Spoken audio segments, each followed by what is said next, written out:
My brothers and sisters, you are now watching The Gamer 2323, so just forget about the chores you're supposed to do. Put your feet up, get your Kool-Aid, fried chicken, popcorn, get whatever you may need.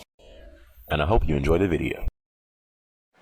Peoples, please, okay, first off, some of my subscribers have been on my testicles asking me, dude, where is your God of War Ascension review? Why do your reviews always take so long to come out, bro? First off, I appreciate that some people actually look forward to my reviews. Here's the thing, you guys know me. When I buy a game that's $60+, I'm not rushing to beat it. I want to feel like I got my money's worth into paying for that game. Some people, you know, they buy a game $60+ and then beat it the day they bought it. I don't know how they do that. Like I want to feel like I got my money's worth into paying for that game. So that's one reason why my reviews take longer than others. I don't rush to beat my games. And another reason is, you know, I feel like I have to beat the game before I review it. Some, you know, people review the game before they beat it. I don't like doing that. You know, I just want to beat the game, then I feel like I can finally review it once I beat the game and play the multiplayer and stuff like that. So I should beat God of War Ascension by tomorrow. So sometime this week my God of War Ascension should be out, okay, Saka? So get off my testicles, okay? But saying that, I'm a black man. I'm a black man. So from time to time throughout the year, I do like to talk about basketball. It should be no shocker that basketball is my favorite sport. I like the way you dribble up and down the court. But slang that, basketball is my favorite sport. And I just want to talk about the NBA, man. The freaking NBA. The Miami Heat right now. First off, for the Miami Heat, bandwagons are at an all-time freaking high for the Miami Heat right now. Even when LeBron first came, yes, bandwagons came then. But right now, bandwagons for the Miami Heat are at an all-time high right now. Like, dude, I'm telling you right, like, yesterday, I accused this dude of being a bandwagon. He said, dude, no, I'm not. He ended up being, in my opinion, a bandwagon. So, I'm like, dude, honestly, dude, like, how long have you been a Heat fan? This dude tells me, dude, first off, okay, I was a Heat fan long before LeBron James came. So, I am a true, legit Heat fan. So, I'm like, okay, so when did you become a Heat fan? Is this not a bandwagon or not? He said, I became a Heat fan the year they won the championship back in 06 against Dallas. That's still a bandwagon. In my opinion, that's still a bandwagon. If you became a fan of a team the year they won a championship, you're still a bandwagon. It don't matter what way you slice it, okay? You're a bandwagon. I'm sorry, you know, like, it's just funny because I used to remember watching the Heat with back in the 90s with Tim Hardaway and Alonzo Mourning. In the 90s, in the playoffs, we could never beat the Knicks in the playoffs. The Knicks will always eliminate the Heat, and my dad would just get so pissed off. He would be pissed for the entire day. Like, literally, you could not talk to this dude. And, you know, I just used to remember that Heat team. And to look at this Heat team today, just absolutely dominating the league. Like, I think this is what people imagine the Heat would be when the big three joined up. I think the Heat you're seeing right now is what people expected of the Heat all along. You know, the Heat are dominating the league right now. We're on a 23-game win streak, the second best win streak in NBA history. Honestly, I think the Heat are playing for the best win streak, which is I think is being held by the Lakers, the 1971 Lakers, back when Wilt Chamberlain was playing. I think they won 33 straight games. I think Miami is playing for the best streak in NBA history. Of course, when they get interviewed in post games, they're like, yeah, the streak means nothing to us. We're just trying to bond together. Come playoff time, we'll be ready. But I guarantee you, as soon as they hit the locker room, they're like, yeah, nigga, we on a 23-game. Like, trust me, they care about the win streak. Because you see, they're actually, like, every time they're down in like the fourth quarter, you see they're actually trying to come back and win. And somehow, some way, they always do. I ain't even gonna lie to you. I thought Boston was going to beat us last night. Like, I thought the streak was going to end in Boston without KG. Rondo's out. I'm like, are you kidding me? Are you going to lose to Boston?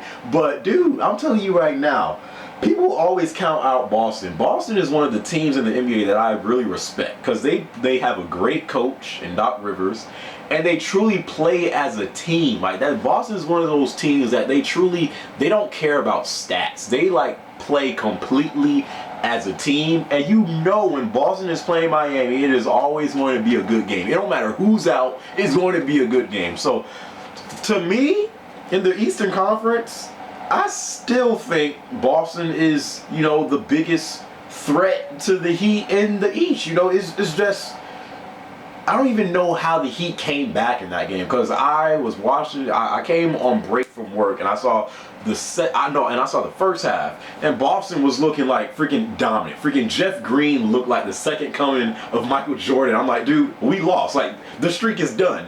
And so then, come second half, I had to go back to work. I got pissed off because I hate working when a good game is on. Honestly, I hate working, period. But I especially hate working when a good game is on. So, I'm thinking that Boston is going to beat us. All of a sudden, dude, I'm hearing that Boston choked. LeBron James is now clutch. Jason Terry got baptized. I'm just here like, what the heck happened? So I come back home, watch the game, and dude, Miami turned it up. In the second half, they turned it up. Their defense was better. They started making more shots. They were more efficient, and it just got to the point to where it was tied up 103-103, and they went to LeBron James for the last shot. In that situation, I still want the ball in Wade's, and I'm just more comfortable with Wade taking the last shot than LeBron. But I do have to say, in those clutch situations, which has been LeBron's weakest point of his game for his entire career, he is becoming better in those moments. So he's not no Kevin Durant, or he for damn sure ain't no Kobe, but he's becoming better in those clutch moments. So he pretty much makes the game winner against Boston, and we win 105-103. And the streak continues. Now, you have to give credit to Boston because they did that without KG or Rondo. So, I still think Boston is the Heat's biggest threat when it comes to the Eastern Conference. The Knicks, I feel like the Knicks, they went too hard in the beginning of the season when the games really didn't matter. Now, when you see teams are really starting to, try to get a good seed for the playoffs, and the games are actually starting to matter now, and you got Carmelo Anthony's injured, Tyson Chandler's injured, freaking Amari Stoudemire's injured, and right now the Knicks are relying on J.R. Smith night in and night out to do something. It's just like, if the Knicks are not 100% healthy, they have no chance. Like they have no chance of beating the Heat when healthy, and that's not even me trying to talk trash, but even when healthy, they have no chance of beating at least the Heat. But if Tyson Chandler's not there, or Carmelo Anthony, or even Amari Stoudemire, the Knicks have to be 100% healthy, in my opinion, to even sniff the NBA Finals, because they haven't been out of the first round in a decade. Okay, so to me, the biggest threat to the Heat in the Eastern Conference is still Boston. It's still Boston, in my opinion. I never doubt Boston. As far as the Western Conference goes, I don't think OKC, I don't see them winning a championship because they rely too much on jump shots. They don't really have any people to pass to in the post to get points. They rely too much on jump shots, and I don't think that jump shooting teams can win a championship. The Clippers, they look good, but come playoff time, they kind of start to have problems. They got swept last year against the Spurs, so they kind of, in my opinion, the Clippers have to prove themselves more in the playoffs. The Lakers. The Lakers. Where do I even begin with the Lakers? All I'll say is this. It's a sad day in La La Land when you have Lakers fans celebrating that they had the 8th seed in the Western Conference. Like, that's terrible. Like, I think they're one game ahead of the Jazz for the 8th spot. And even I do think the Jazz, I do think the Lakers will get that last playoff spot. So they come in the 8th seed. They'll have to play either what, OKC or the Spurs. So it's just like, okay, you make the playoffs, and here's your gift. Exit in the first round. It's just like, why even bother? Like, Kobe, he's hurt right now. It's just like, the Lakers, man, I've been saying this all year. The Lakers' problem, the reason why they're even in this position is because of one man and one man only. And it's not Dwight Howard.